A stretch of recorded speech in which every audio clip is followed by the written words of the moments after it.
right, hello. Welcome back to another Fresh Brewed episode. This is our fourth episode of Lattes and Lasers, and I'm pretty glad everybody's here listening. At least I hope everybody's here listening. Hopefully we're not I just hope so talking too. to air. We're here to talk about all the things we hope everybody wants to hear. We think what everybody wants to hear. So I am joined by my co-host, Miss Amy. Hi, How you- Holly. How's it going? it's going. Yeah, yeah. We're here. We decided to hop on early today, Yes. Yeah. so knocking some things off our to-do list a little early today.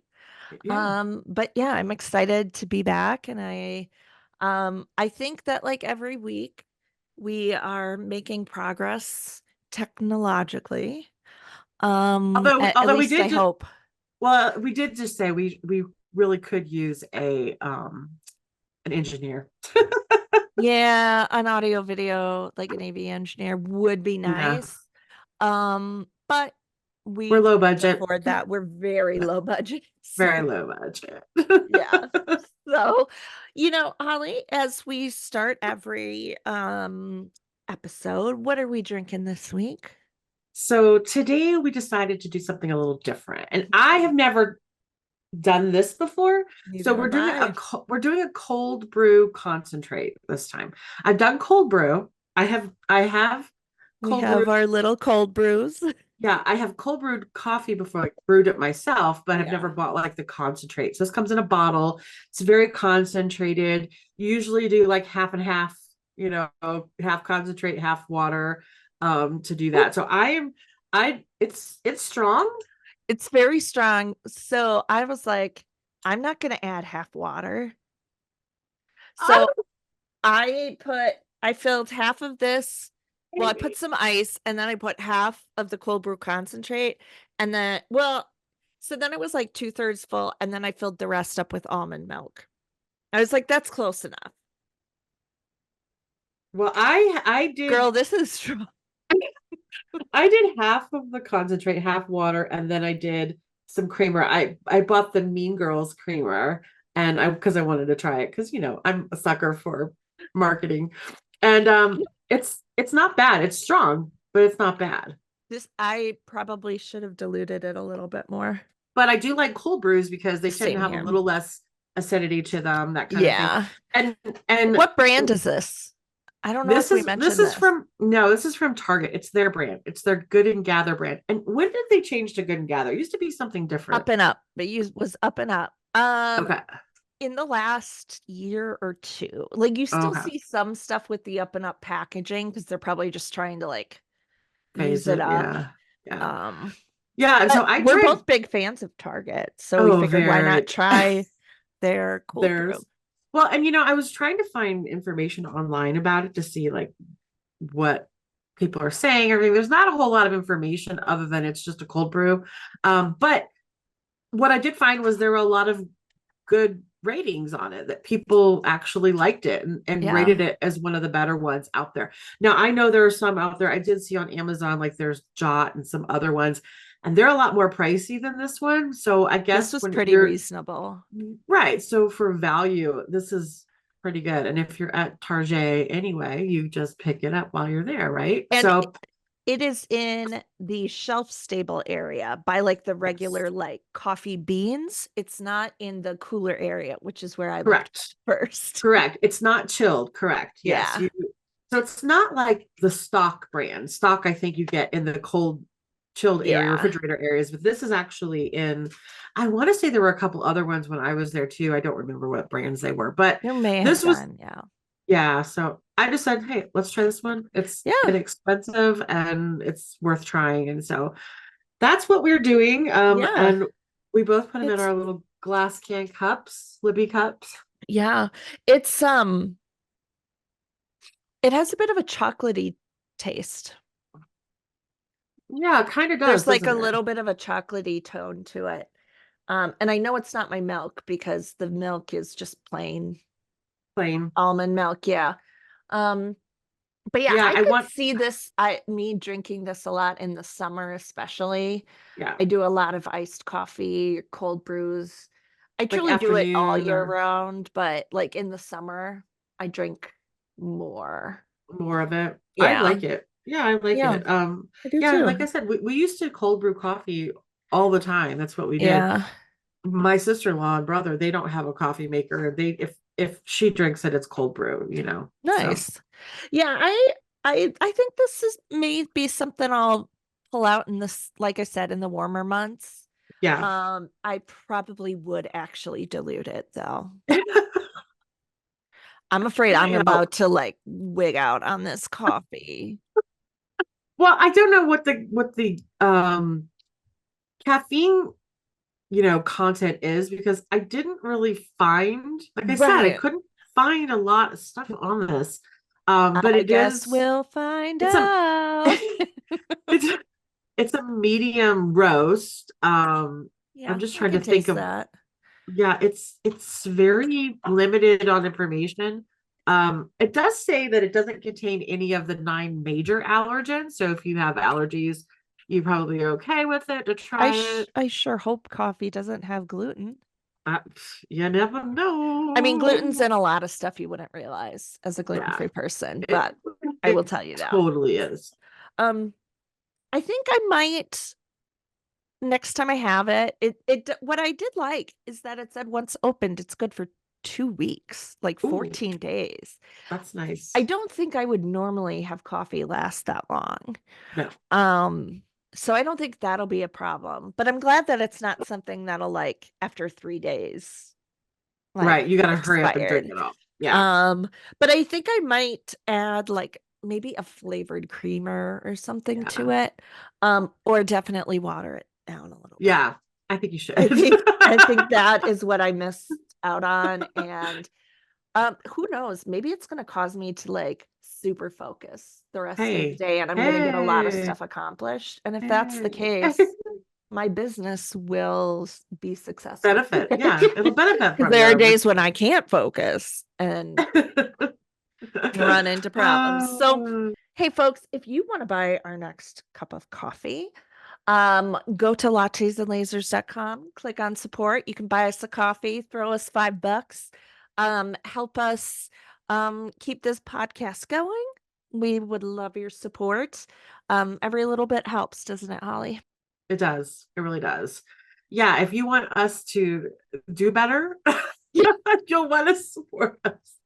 We do have some interesting coffees coming down the pipeline that we have picked out. But Yes. if you are a coffee like roastery and you want us to try it and you want to send us coffee, we also Yeah. would not be opposed to that. Nope. Not opposed. Not at all. Mm-mm. And we'll be honest, like you're not going to buy my review. I'll be honest. No, I've always been that way I'll too. also be Honest. honest when I mess up and don't read the directions, because you probably saw in the show notes or the title of the episode a little bit of what we're talking about. I wanted to remind everyone of a couple of things. One, we are not lawyers. We are not lawyers. This is not legal advice. No, We don't play exactly. lawyers on TV. We are sharing our research and our own experiences with this very complex topic. And secondly, if you're not sure on anything about what this topic, consult with an attorney. Yeah. You're going to want to talk to like an IP attorney, patent, trademark attorney. Yeah, I There are actually know. lots of them. Yeah, we could probably list a couple if they're interested. I could probably ask and see if like the ones I know would be interested in us putting them out there for people to reach out to. I just wanted to make sure we explicitly stated that, Yeah. because today's topic is a dive into something that touches every maker and entrepreneur creator out there, which is navigating the complex waters of intellectual property. Yeah. So we're going to be breaking down trademark, copyright infringement, how to play it safe, how to be smart. You've probably heard people say the words IP or intellectual property. That's kind of what the general term of most of that is. And it can really be like a savior for you or your worst nightmare if you're violating it, right? So let's start with trademarks. So we thought we would break it down so everybody understands what these terms mean. And trademarks are like your brand signature. So if you think of like the Nike swoosh, right, or the golden arches, these things tend to protect logos, names, slogans. So like, you know, you remember the Burger King way back in the day, where's the beef? You know, that's a slogan, and that would be protected under trademark laws by that company that owns that trademark. They're the holder of that. The next kind of piece there is copyright. And what this does is it protects original works of authorship or creation. So it's what keeps your unique designs, writings, and creations legally yours. And there have been a lot more cases like this kind of creeping up as of late. Yeah. And Holly, I think when these lines get crossed, makers can often find themselves in some pretty hot water. And we've seen quite a few things in the news recently of this type of stuff happening. Right. So what happens is when you start like taking somebody else's trademark or copyright, you're infringing. It's called infringement, right? Basically, you have things that just might be a little bit inspired by it, that could get you in trouble, or even just flat out taking something and putting it on a shirt, a sign, whatever, right? So we're going to talk about a few really popular trademarks that we've seen out there, some things that have been in the news, and just those types of things that can be, you know, infringement issues that we think everybody should just be aware of. First up is a big giant, a titan in copyright and trademarks, Disney, right? Yeah. Everybody knows Yeah. Disney. Their Yeah. characters, movies, and merchandise are globally recognized and they are fiercely protected. Yeah. Using Elsa or the Mickey ears or something like that without Disney's like approval, it's a fast track to legal woes. And they have entire departments of attorneys who are Right. digging in, finding people who are copying their things.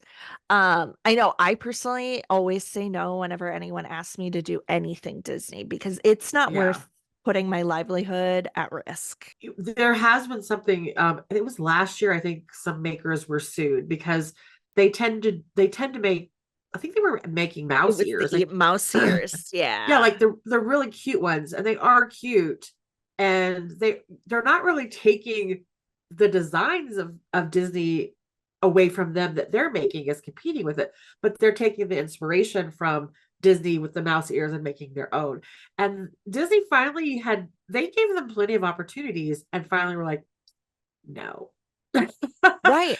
I mean, there's people who have entire shops and businesses that are based on things like the Mickey Mouse ears, and they're beautiful. Some of the ears are just stunning and they're inspired by different characters.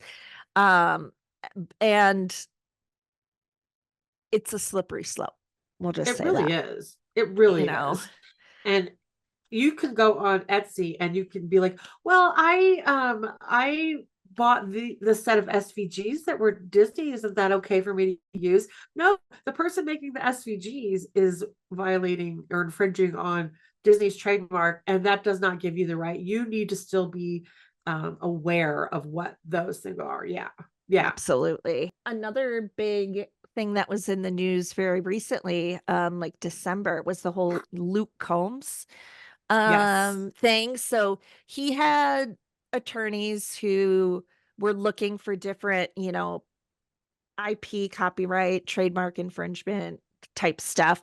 And they came across a small maker who was selling tumblers with his likeness on it on like Amazon. Yeah. And we're talking like she sold like 18, Yeah. right? Not a lot. Right.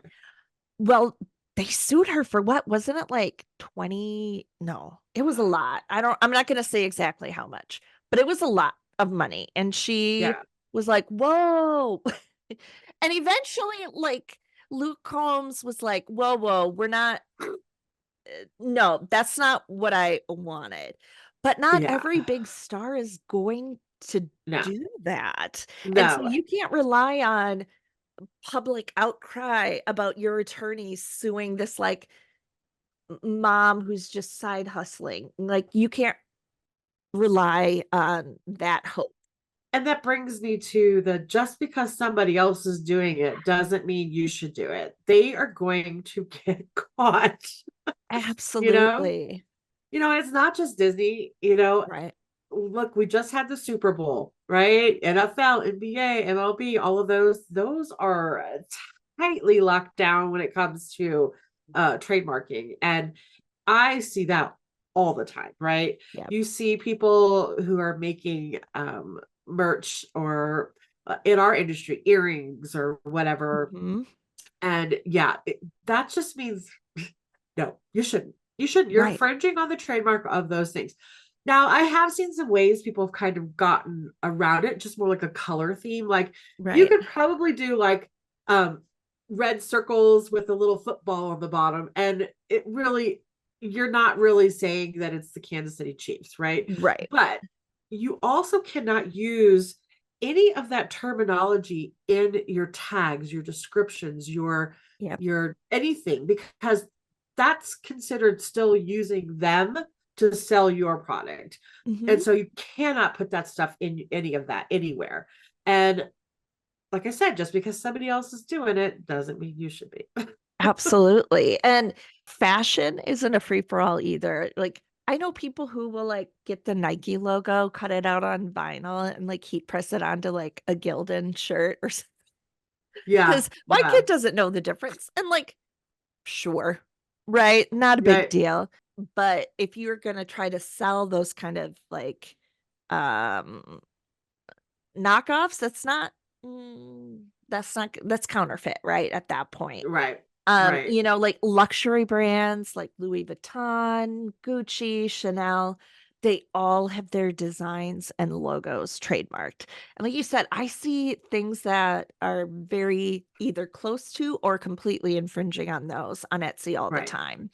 Right. All those iconic patterns or symbols, they're completely off limit unless you have a license agreement. And like, let's also talk about like entertainment franchises are another big one. Yeah. Harry Potter, Star Wars, Marvel, Yeah. those all have bases that are really eager for merch, but Yeah. creating and selling products that are inspired by those items that are trademarked without that authorization is not a great idea, right? Right. Right. You mentioned Super Bowl and football and Kansas City Chiefs. One really popular person right now is Taylor Swift. And making merch from a singer's music, likeness, etc. It's a big no-no. We actually came across an article that was from 2015 where her party really came down on Etsy sellers, right? Lots of cease and desist letters. And guess what? You are lucky if you get a cease and desist letter or a letter, because then that means you have an opportunity to take it down. It's a warning to you that like you could be in violation and they could sue you if you don't oblige by what they're asking of you. So if you get a cease and desist letter, you should definitely take action. Definitely take action. So yeah, Absolutely. she has applied for trademarks for lots of things, like her album names 1989. Her name is trademarked. There's just a lot out there, and one of the biggest things you see now with the Eras tour is the In My Era merch. It is all over Etsy, and Yep. honestly I just would not touch it. I wouldn't. I mean, eventually you're going to get caught and it's going to be a problem for you. Right. Right. Yeah. Well, and I know I got one cease and desist or just like takedown of something on Etsy many years ago when I was kind of first starting out. And I thought maybe I'll sell some like SVG designs or something. And it was something like it was a lyric from a song from a big artist. It was like, hey, this person and has trademarked this, you got to take it down. And I was like, touche, noted. Sorry, Amazon was, or my Alexa was playing music. I accidentally hit it again. No It started, problem. It was playing Get Low by Lil Jon and the East Oh Side yeah, Boys. of I course. just want Get you low, guys to get know. low. I mean, also topical given. Yeah, we No, don't want music playing during our no, podcast, so we we don't. don't have money for that. Um, Yeah, a lot of times in some of the different groups that we're in on Facebook for other makers, you see someone either like violating these trademarks or complaining about Etsy or Facebook shutting down their group yeah, and they don't know why. right. But we all know why. Yeah, If you have 3 strikes or simply a shop that is nothing but counterfeit or trademark infringing designs, you're probably going to lose your shop. yeah. I think it's like what? Yeah, it's 3 strikes and then you're out, pretty Yep. much. Yeah, you know what you're doing. And look, I am guilty. Same. I have made things. In fact, I know I had a tiered tray set that was Schitt's Creek and it was removed. I knew better. Sometimes you think, well, I'm just going to do something. And I've done fan art, right? Like where I've drawn things from different shows or whatever. And I have had some of those taken down when did stickers before of that. Some are going to be way more strict and looking for you and hunting you down versus others. So, really, I try my best not to touch any of that stuff if I can. Sometimes it's like, oh my God, I want to do that. I want to jump on that. Yep. I The other know. the other thing that I have removed recently was anything smiley faces. Oh, I yeah. don't think people know that smiley faces are trademarked, and it's not even the originator of the smiley face. It's somebody I think who obtained the trademark for them or something that is the actual one, and they have been going around like on Redbubble and different places, everything smiley face gone. So I had taken down, I had tokens for my reward jars that were smiley faces, had no idea.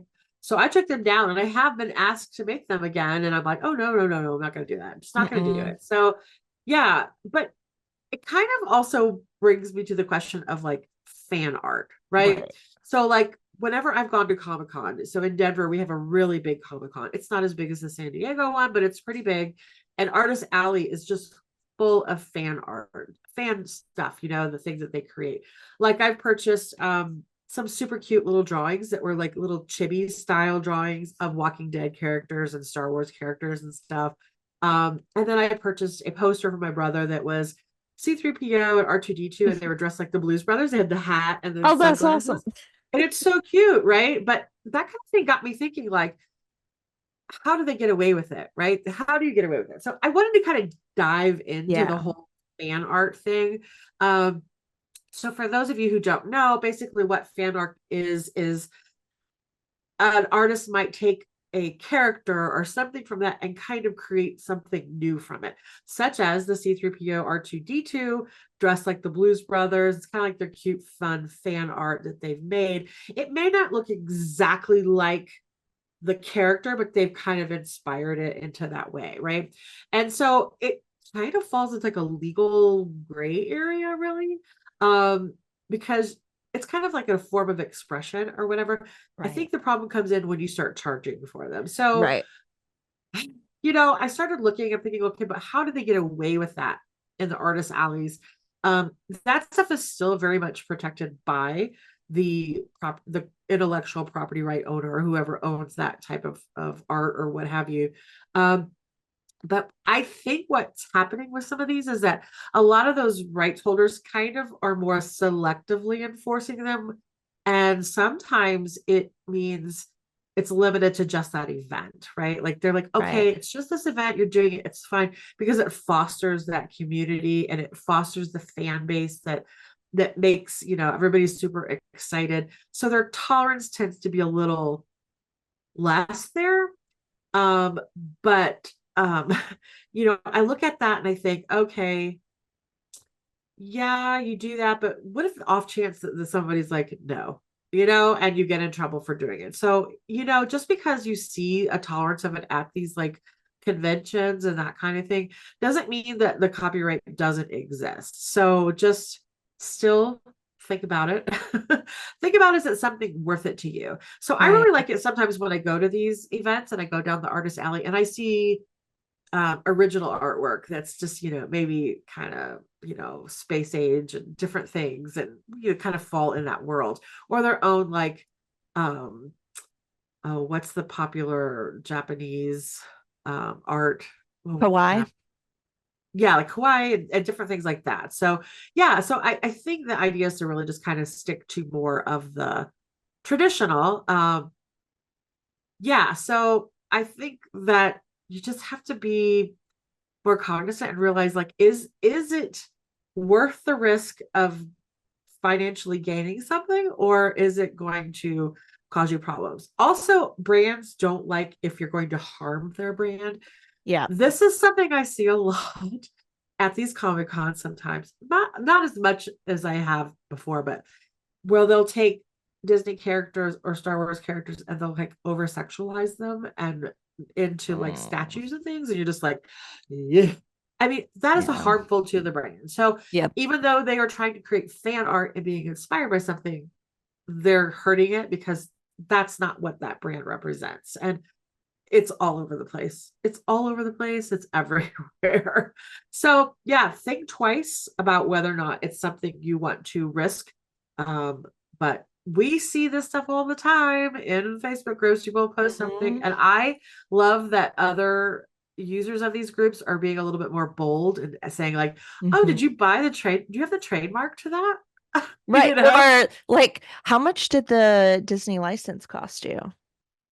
And they'll just say it, and then people will come in and say, "Oh, you're harassing that maker. They're just trying to share what they did." No, by allowing that, you are saying it's okay Yeah, to yeah, infringe on someone else's IP or copyright or trademark. right, And even people like makers at our level, we run into this too. yeah, yeah, We've both had people rip off our designs or Etsy listings. yep, Um, and yep, it's like, whoa, like you just yeah, copied everything, all my pictures. yeah. Like, there's no way you didn't do that, you know? And I think one of the things that is helpful in navigating all of this is truly research. Yeah, The US Patent and Trademark Office's database is a treasure trove of right. information. So if you have an idea for a concept or a new product, do the research first to make sure you're not stepping on anyone's trademark toes. And if you're really set on using a specific trademark or license or intellectual property, consider that licensing agreement. And, it may cost you upfront, but it's a legit way to incorporate those elements in your work. And I know you've gone through that recently. Yeah, I actually just became licensed to create and sell merchandise for 20 different sororities. So if people aren't aware, yes, fraternities and sororities Mhm. are trademarked. I saw that a lot over the holidays, people making ornaments for certain sororities, and I'm like, no. And I was fortunate enough to be told by somebody that I know who works at the headquarters of my sorority that those were trademarked. So it was one of those things that I learned kind of early on. Mhm. Um, and you really can't make anything without proper licensing. Yep. Licensing, and it's a big process. And I will say this: sororities and fraternities are going to cost less than your big SEC conference football Mhm. teams. Even less than Disney. You can get licensing, but it's going to cost you a lot of money. So like for instance with myself, I knew I wanted to get licensed, and I found a company that does licensing of Greek organizations. They do not do all Greek organizations. There's another company that does some, but you have to pay an application fee for each and every organization, right? So if I'm doing 20 and it's $20 per, it's 20 times 20. That application amount is due every year. You have to report your earnings every quarter, and you pay a royalty on that. So I only pay about a 10% royalty or somewhere around there per sorority that I create. in hindsight, had I realized, oh, and you have to carry certain insurance as well. Hmm. You have to carry you want to check on those things because you have to provide certificates of insurance. You basically have to make sure that you're protecting the organization that you are creating and selling merchandise for. And I think I didn't realize really how much cost was going to go into this and how much time would go into this, because it's not like I can just create a keychain and be like, okay, I want to sell this for all the sororities I'm licensed for. No, I have to create the design for each one, submit each one individually for each sorority to get approved before I can start selling that. And sometimes the time frame to get those approved takes a while. And then I could go and start making it and photographing it and listing it and doing all the things. So But you have to do it 20 times 20 times. for It's a each individual item. lot of work. And at first I wasn't going to do 20. I was only going to do like 5. And I thought, oh, well, what 5 would I actually do? Because, I know which ones tend to be popular. Um, it, it's a lot. And like I said, I'm on the low end of licensing. Right. So if I had done something bigger, like some of the bigger schools and stuff, and gone through that company, you're talking more like $200 to $500 application fee per school that you might would do Mhm. it with. It's a big, big, big, big, big process to go through. And yeah, I don't know if I would have done it all now. Like it's like, Yeah. oh, is it Well, going your to outweigh designs it? are awesome, the Well, ones you've rolled out so far. right. And it's a new avenue. And it takes a lot of time. It really, really does. So yeah, if you're gonna do something, look into licensing, find out the processes, what you have to do the steps to get through it so that you're not in violation or anything like that. So yeah, I can sell these things, but every single design has to be approved, every single one, and they all have to Mhm. have an officially licensed sticker on the product when it leaves, and it has to have, you have to list that in all of your listings that this is officially licensed, and that kind of thing. So there's just a lot to it, a whole lot Mhm. to it. Yeah, I don't know. It's a lot. We'll see. We'll see if I renew it next year. I don't know. Right. We'll do, because it is a whole lot. So Yeah. because I still have to focus on my bread and butter right now at the same Right. time, like where I'm making money and then incorporate these things. So yeah, think twice if it's something you want to do and if you can really commit financially to it and time wise to it. There are a lot of makers who do have licensing for the Yes. things that they sell. And maybe they're very selective. They're in a Yes. particular area for maybe one of those Big Ten or SEC schools. Yes. So they know they're going to be selling a lot of merch in that community. And so it may be worth the $500 annual fee and Right. all of that stuff. And then, all they can go gangbusters building up their Exactly. inventory of stuff just for that school or mascot or Yeah. whatever. Um, yeah, I see also a lot of things where, maybe it's trackers for different like football stadiums, like visiting. Yeah. And I think those like maps and stuff are so cool. But you got to They're get, not. again, you got to be careful with the trademark and, Yeah. are you using the team's logo or just like typing out the name of the stadium? Or, and I don't know what the difference is between those legally and what you can and can't do. And I'm not, it's not worth it. I'm not doing it. No. Well, and that comes back to my point where I said just because a file maker is selling it doesn't mean it's okay, right? It just doesn't mean that it's okay. So you can't just trust the file maker that they're following copyright laws and it just means, oh, because they're selling it, I'm good. No. And, Holly, we haven't even talked about how different phrases are getting trademarked. I mean, like, Yes. isn't it like boy mom is trademarked for different types of Yes. applications? Wifey. Wifey, like we are both in this like frivolous filings watchdog group on Facebook, and we'll include a link to that in the show notes. Uh, because these people are watching to see what people and companies and organizations are trying to trademark. And there have been some absolutely ridiculous trademark filings. And just because someone files the trademark doesn't mean they're going to get it. You can file a letter of appeal, but that still takes time and effort. And that's why that group was created, because the patent off or the trademark office is like, oh, okay, yeah, we'll just like they were just letting these things come through, like go through. And this group has really come in and done their due diligence to like watch for stuff and really try their best to file appeals in a timely manner. And so I've filed a few appeals for them, and it's worked. And yeah, you get people who just try to like jump on these phrases and just and then they want to go around.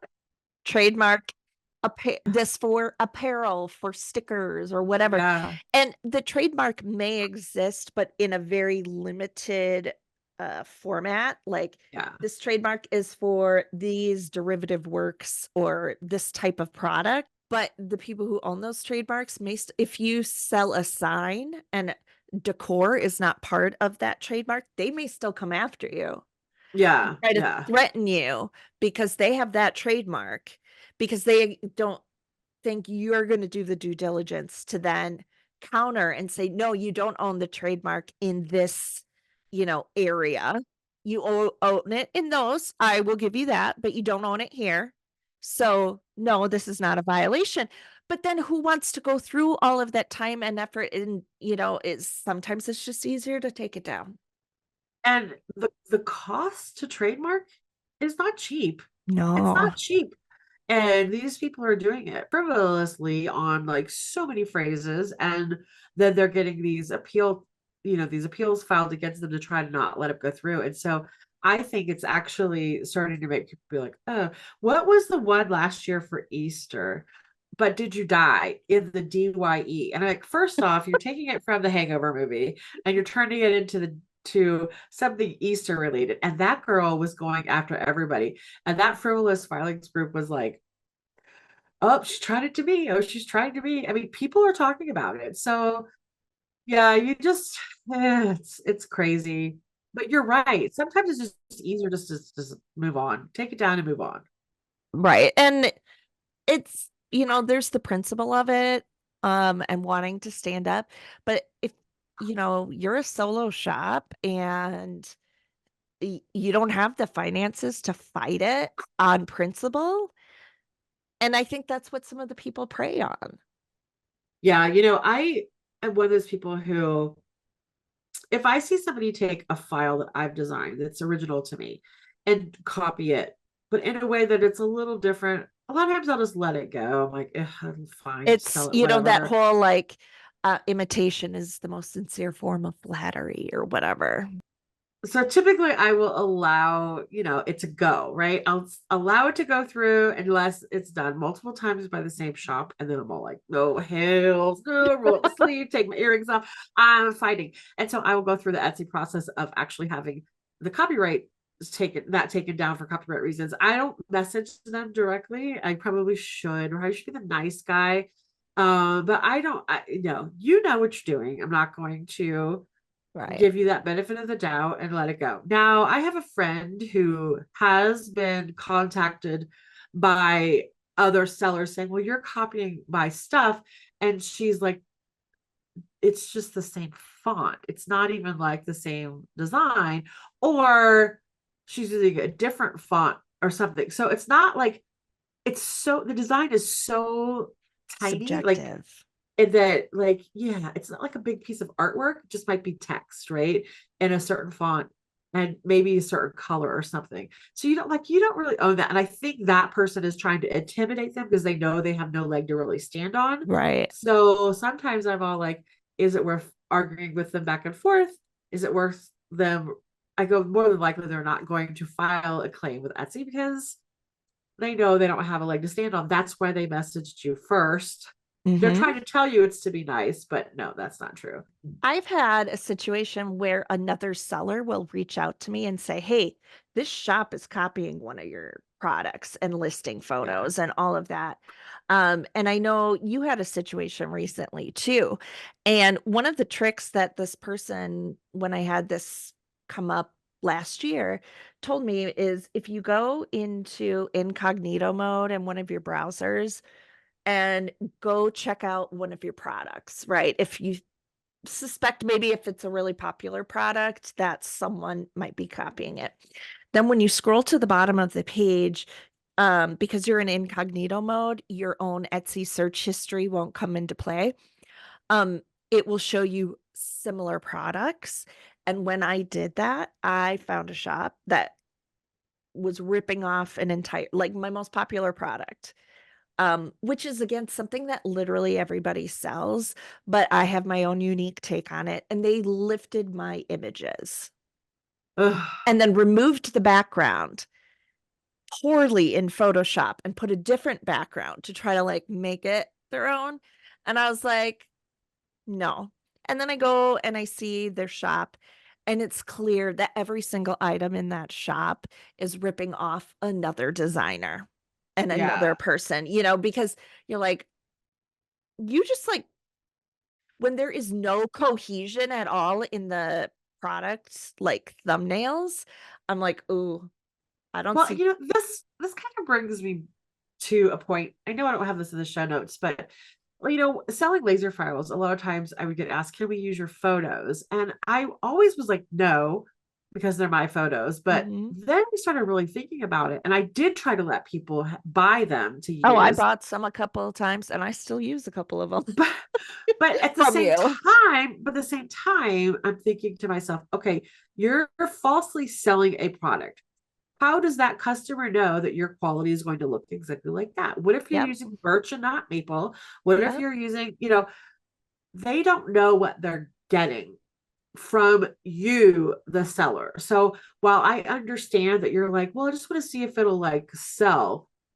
Okay, but if you're buying the file from me, don't you think you want to like make sure you know how to use it and it works before you start getting 30, 40 orders on Right. something?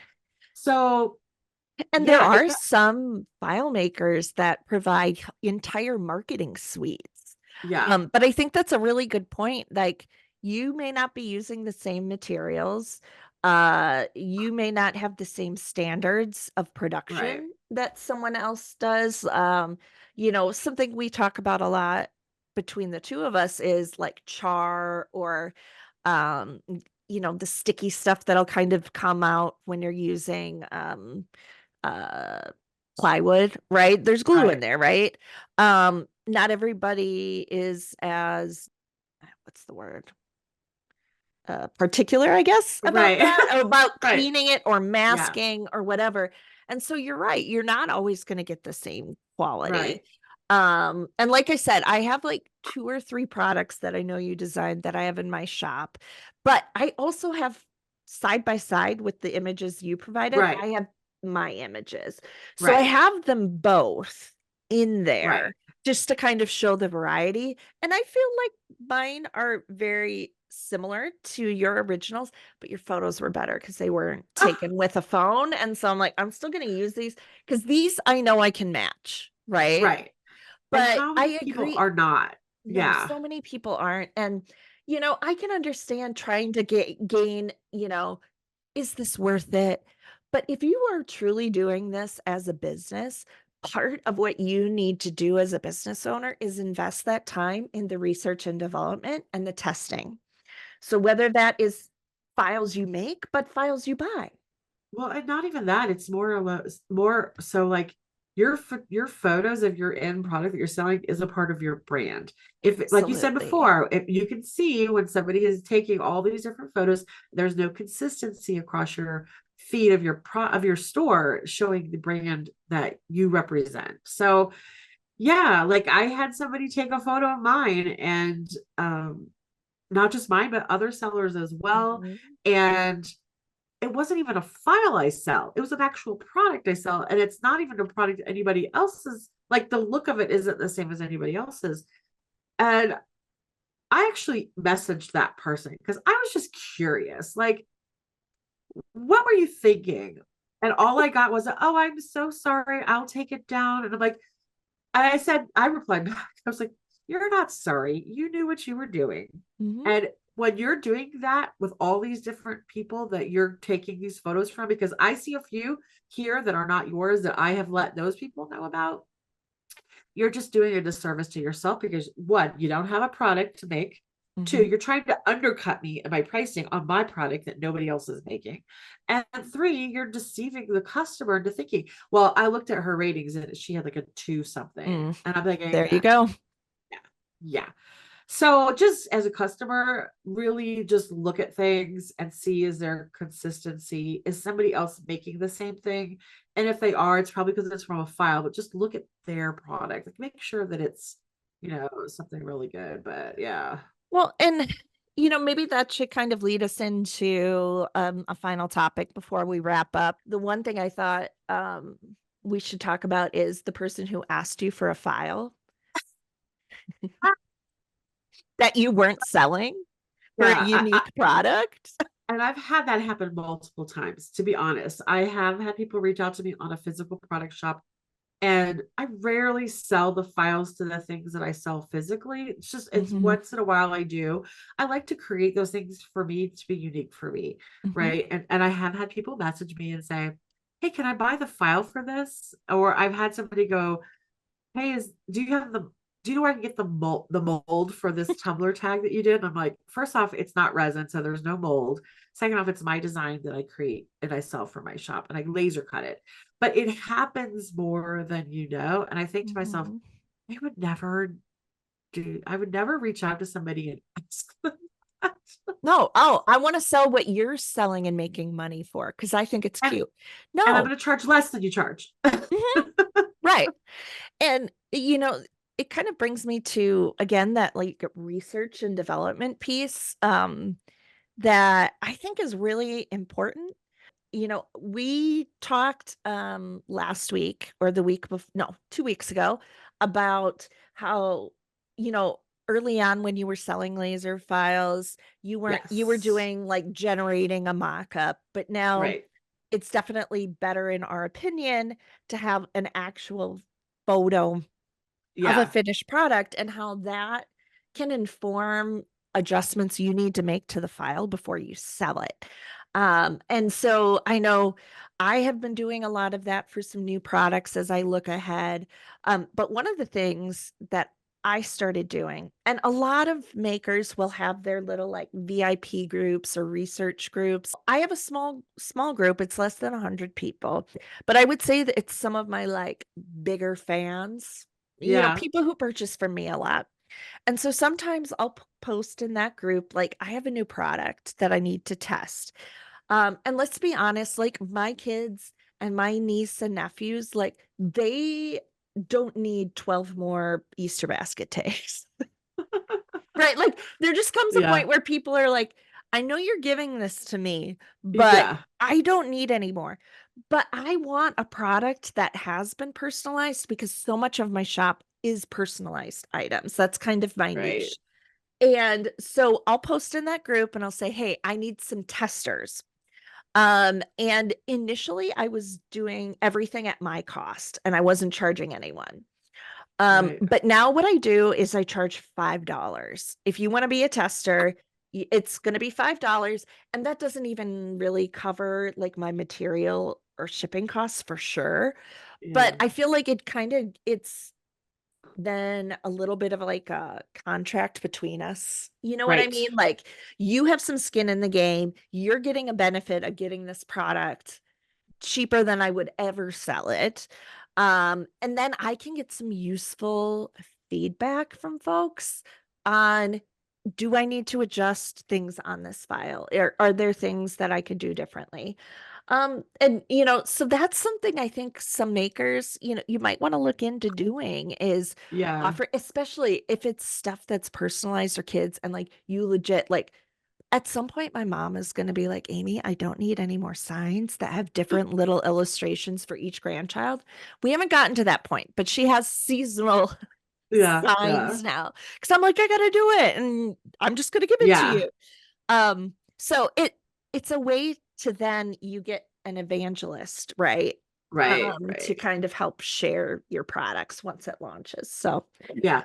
that's something to think about. And Not everybody does it, but and I don't do it all the time. Well, I would love to know, like, if anybody else has had these experiences, because, what are some things that have happened? We have an anonymous, like, contact form on our page. If you've had a trademark issue, let us know, Yeah, right? absolutely. We want to hear, and we can bring it up in a future episode. I think these are topics that are definitely going to come back around at some point. We didn't want to scare everybody with the No, topic, right? right, But right. we want you to embrace your individuality and your uniqueness. Yes. Yeah. What sets you apart, you know? Yeah. Yeah. And creating original works is going to help keep you out of legal issues. And it Yeah. also boosts your brand's value, It does. It really, right? really does. Yeah. And so just understand and respect intellectual property rights. It's crucial for everyone in the creative space, truly. Um, Yeah. and like we said, if you have some thoughts, we want to hear. Go to Yeah. lattesandlasers.com, tell us what you think, and let's continue the conversation. Yeah, I agree. I would love to hear other people's stories. You don't, like, again, you don't have to tell us who you are. If you want to tell a real story that we can share, I think it would help other people, because I just think some people just aren't in the know. Mm-hmm. Well, okay, so that was a heavy topic to cover. And I was asking Amy, what should we go over some more funny Etsy things again? Yes. Yeah, why I not? think I think that's a thing we had talked about. It could be a regular segment. So have you had Absolutely. anything kind of crazy happen this week or Um, last week? well, I have someone who was asking if I do something similar to what she wants, but not what she wants. And she said, is this something you could accommodate? And I said, well, send me what you want me to recreate. It was a drawing illustration that someone I think in her family had done. And I was like, yeah. And once I saw it, I was like, I can definitely convert that and do, a sign from it. Uh, and then the question was, how big can you do? And I said, well, I'm limited by my laser size. And based on the dimensions and aspect ratio of this illustration, I could do either 14 by 11 or I could do 18 by 11, as more of a landscape style sign. And they replied, is that inches? And I was like, yeah. And forgetting that literally the rest of the world is not on inches. It's just the Right. US. Right. But I do worldwide on Etsy. Um, and then she was asking, well, what does that look like? Like, do you want me to do the math for you? I already sent screenshots of what it would look like with a frame. So I'm just kind of like, What do you mean? I know people are weird. Like, so I used to work with a party planner. This is off topic a little bit. I worked yeah. with a party planner, and she'd always be like, I need letters or whatever cut for the sign. And I go, okay, well, what's the dimensions of the space so that I know how to fit it? I could never get, like, it was like measurements were, like, not, like, the concept of, like, understanding what I'm trying to say was just never there. It's just like, oh, That's something that I get a lot though, is how big can you do this? Or what's the yeah. biggest you can do? And you run into limitations both with your laser size, but also when it comes to shipping. Oh Like yeah. I I had someone once ask for a sign. I messaged you because I thought maybe with your Mira you'd be able to do it. I mean, we're talking they wanted like 3 or 4 feet wide sign. And I'm in Wisconsin and it would have meant shipping that to California. And I finally said, look, I think you're going to be better off finding someone local to you Local. because it is going to cost an exorbitant amount of money just to ship this, Yeah. let alone the cost of my materials for this. Right. Right. I like to make small things for shipping reasons. But Yeah. yeah, no, that's so true. Yeah, I don't think people grasp the whole size issue. They No, don't. I mean, we talked about that a couple weeks ago. But it's like, is that a fault of our education system or what? I don't understand. Well, and you should have dimensions in the product listing. It's even a variant uh thing, you know, so it should be in there. Well, okay, that comes to I don't have this one. You like made me think of something.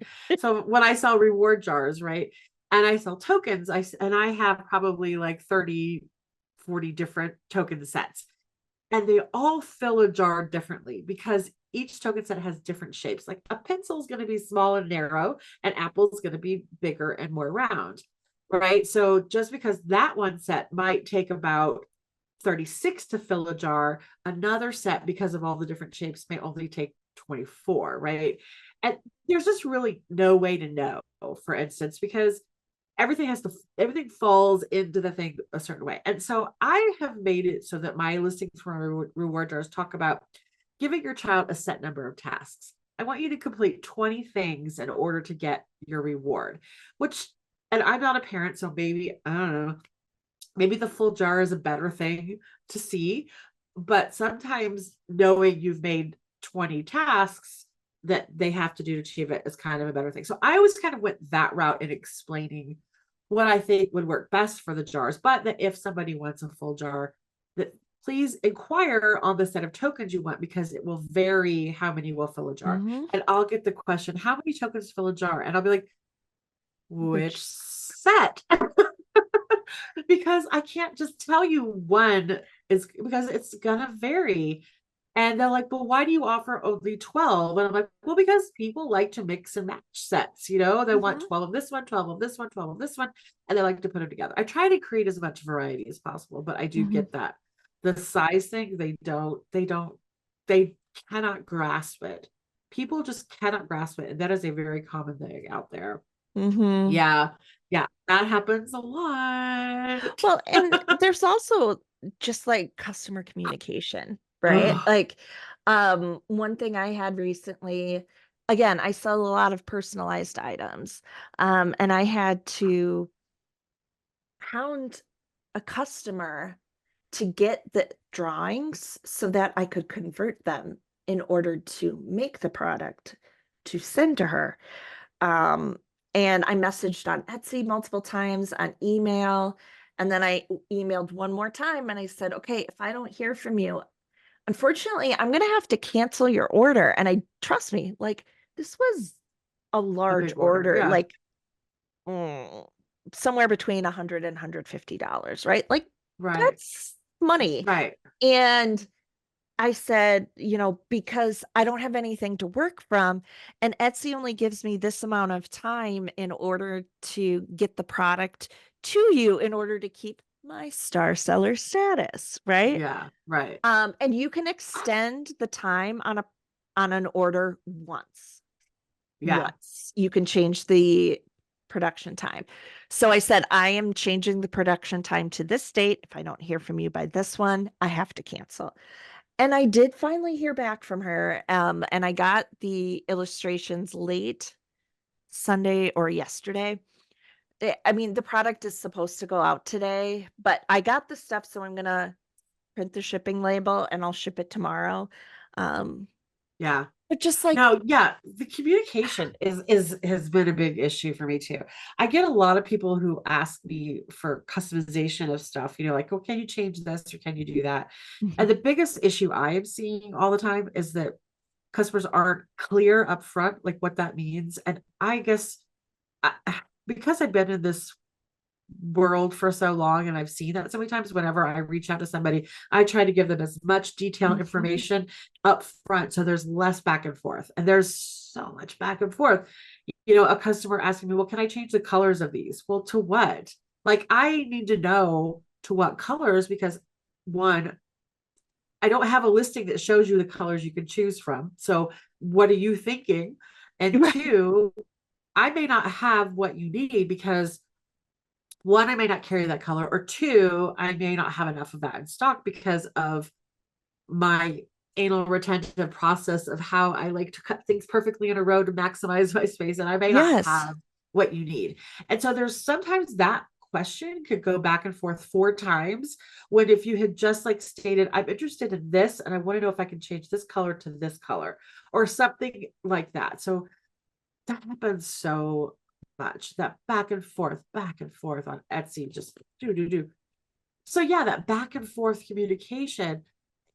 I deal with this in my volunteer world too, trying to teach some Mm-hmm. of these younger people. Like, if you go to a vendor and you say, I need this for this many people, that if you go up front, it doesn't take you 3 days to get an answer. Right. So I wish there was more of that thought put into these customer requests. Just put it all out there. Give me as much information as you can so Mm-hmm. that we don't have to keep going back and forth and back. Right. Yeah, that happens a lot. Can I change the color to what? Right.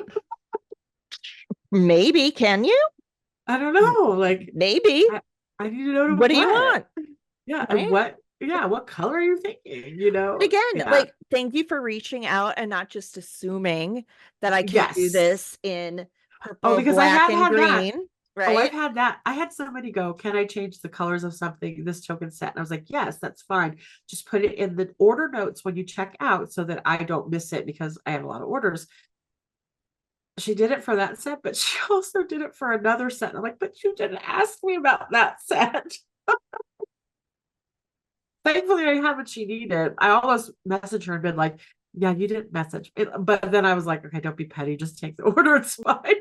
But it's funny. We know that how much time it's going to take if we don't have like an acrylic color in stock. Like, Yeah. you're not going to be able to necessarily get what you need that day. It's not like No. you are maybe a different exception because you're in the Denver area and there's Yeah. Denver acrylics near you. So if you needed a solid color in a pinch, you could probably drive there and get it. Yeah. But in Wisconsin, like, I don't have anywhere that I can drive to and easily say, I need 10 sheets of black and 5 sheets of red or whatever. I don't have anything locally. And so I have to rely on a place that then is going to ship. And some of them you'll get things shipped out same day. But others, it takes 5 to 7 days for them to ship. Yeah. And then it has to get through shipping to you before you can Yeah. actually make the product. Yeah. I don't think people realize where The supply chain yeah. Yeah. piece. I don't make the acrylic here. I have to buy it. Right, You right. know? I know we both keep quite a bit of acrylic in stock. Part of it is we're like, oh, I like that color. Give me that. Give me that. Give me that. But then it also is like, well, now what am I going to do with it? Yeah. I bought it. So I'm trying to limit now when I buy stuff to colors I know I'm using on a regular basis. Yeah. But that's why now I have some Easter themed products where I have a set like pastel color palette. That's what I do too. And I'm like, okay, you don't get to choose from all of my acrylics for these products. You get to choose from these 12 Yeah. colors Yeah. because I know I have enough of those. But I mean, if I pulled in every single acrylic color I had, Yeah. I There, have a graphic with that, and I'm not willing to put that up on Etsy anymore because that's just gonna overcomplicate. People don't need to know I have 4 different reds. Just, do you want red? I'll give you red. yeah, I'm the same way. I try to limit what is out there, and I try to explain to people that my token sets, I try to state that I pre-cut most of it, which if I can keep up, I do, but and I try not to change them because it does throw off my calculations on how many I can get on a sheet versus, well, if I just, Cuts yeah, if I into your change it, profit margins. it does, it really does. And so I try to be flexible, but sometimes it's not okay. Or I'm so busy that week that like I don't have time to change something for you. Like, so I'll say not at this time. I can't make that accommodation for you at this time, maybe in like a week or two, but it happens. So, Right. but yeah, the communication thing can sometimes just drive me just like just give me all the facts up front. Right. Give it to me and then I'll let you know. There's going to be Especially less back and forth. especially if there are people like, your customer where that takes some days to get back to you. Like, Mhm. it drives me Well, crazy. and I've had people like that before who purchased a product, but then got really sick and couldn't get me their list for like their Christmas movie tokens or whatever Right. it was. And thank you for just at least letting me know. Let you know. You're okay with it. I'm going to print the label today because I have to for Etsy without canceling the order. And I'm going to do all this communication through Etsy. So if there is a dispute, right, it's all there that they said, yes, please do that. And I will get you the list as soon as I am able. You can hold my order until that time. Right. Right. Because And again, those are customers we I don't love. want to, yes, we love those customers. Be more of Yes. those people, please. Yes. I don't know. I think maybe as we close today's episode, we've provided you with valuable insights on the complicated topic of trademark IP and maybe, shared some stories that resonate with you as makers and small business owners. Yeah, I think the biggest thing is just making sure everybody knows that we're kind of on this whole journey together, right? Mhm. Um, we're here to help you and help you and celebrate you in any way, not try to really like call you out in that Right. sort of way. We want to be here to support you, inspire you, that kind of thing. So please join us next week for another episode of Lattes and Lasers. We, want to see you again next Wednesday. And it's time, Holly, for another cheesy sign off. I picked one for us from the AI list. So, Okay. are you ready for it? I am so ready for it. Okay. It's Lattes and Lasers signing off with a shot of creativity and a double dose of joy. There's a line I for you love in the it. script, I Holly. know this next the next one. The next one, I think you saved the cheesiest for me. I did.